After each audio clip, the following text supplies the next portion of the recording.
Alright guys, so on the Cougar yesterday, I have the accessories all back on, as you can see.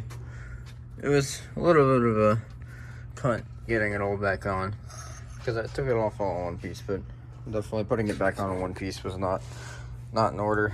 So I had to separate it, and then remember how it goes, but I got this all right. I'm going to have to get a bolt in there and make another hole there so we can mount the top of the compressor, because it's an aftermarket style.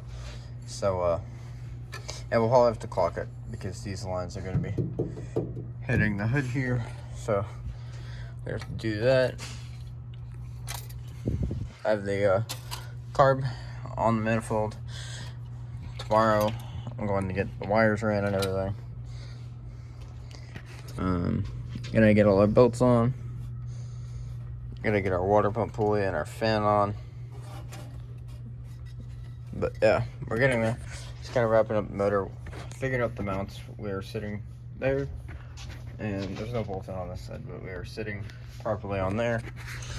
I'll do that tomorrow as well, get the bolts in, tighten everything up, and start putting together the engine bay. Get the battery tray in here, get this harness finalized, which I don't know why it's not. But yeah, that's about it. Alright.